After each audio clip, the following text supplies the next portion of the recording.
Ever tried to order a high-end workstation because the pictures looked sleek, only to find that when you plug it in the first time it feels more like a glorified office PC than the powerhouse you imagined? I've heard that story a lot from friends who needed reliable compute for CAD, 3D rendering, or video editing, and ended up with a box that could barely keep up with a single Photoshop file.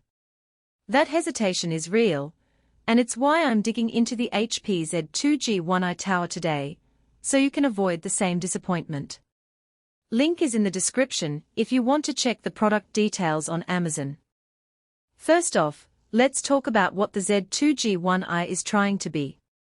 HP markets this as a mobile workstation for professionals who need workstation-grade performance without stepping into a full-blown rack. The headline specs an Intel Core Ultra 7 265, 32GB of RAM, a 1TB SSD, and an NVIDIA card with 4GB of VRAM. Sound impressive on paper. But the real question is how those components behave when you're actually pulling a 3D model through a 60 frame per second render, or when you're compiling large code bases for a day's worth of work. I started by looking at the CPU. The Core Ultra 7 is a newer architecture that promises better multithread efficiency, which is exactly what you need for workloads that split across cores, like rendering engines or scientific simulations. In my testing, the processor kept temperatures under control even after a marathon of 10-hour render sessions, thanks to the decent thermal design of the tower's chassis. That matters because you won't be stuck listening to fans screaming every time you open a heavy After Effects project. The downside? The Ultra 7 isn't a top-tier Xeon, so if your pipeline relies on ECC memory support for mission-critical data integrity, you'll need to verify whether the board actually enables ECC with the Intel W880 chipset. Many users in the workstation community flag that as a hidden trade-off, you get good performance, but you lose the ironclad data safety that a true Xeon-based system provides. Memory is another spot where the Z2 shines for most creators. The 32GB of DDR4 is enough to keep a dozen Photoshop files, a couple of 4K video timelines, and a running instance of a CAD program without swapping to the SSD. I ran a quick multitasking test switching between Blender, Premiere Pro, and a large Excel model and never saw a dip below 5GB of free RAM. That said, the RAM is user upgradable, but you'll have to open the side panel and deal with the fairly tight spacing around the CPU cooler. If you plan to push beyond 64GB, you might find the upgrade path a little fiddly compared to a desktop that offers a more spacious motherboard layout.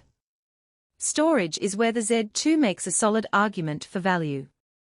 A 1TB NVMe SSD gives you near-instant boot times and rapid asset loading. In a real-world video editing scenario, I was able to drag a 500GB project folder onto the drive, scrub through the timeline, and render a short export without any noticeable hitch. The SSD also means you won't be dealing with the noisy spin-up of a traditional hard drive, which is a quiet win for anyone who spends long hours in a studio. The only practical weakness here is that the drive is soldered onto the motherboard in some configurations, so swapping it out for a larger capacity could require professional service. If you think you'll need more than a terabyte of fast storage in the near future, you might want to check the specific SKU before buying. Graphics is where the workstation label gets a mixed review. The NVIDIA GPU with 4GB of VRAM is a professional-grade quadra-class card, not a consumer GeForce. It handles AutoCAD, SolidWorks, and other DCC applications with driver optimizations that improve viewport stability. In a test with a moderately complex mechanical assembly, the viewport maintains smooth rotation at 60 frames per second, something that many cheaper consumer GPUs struggle with.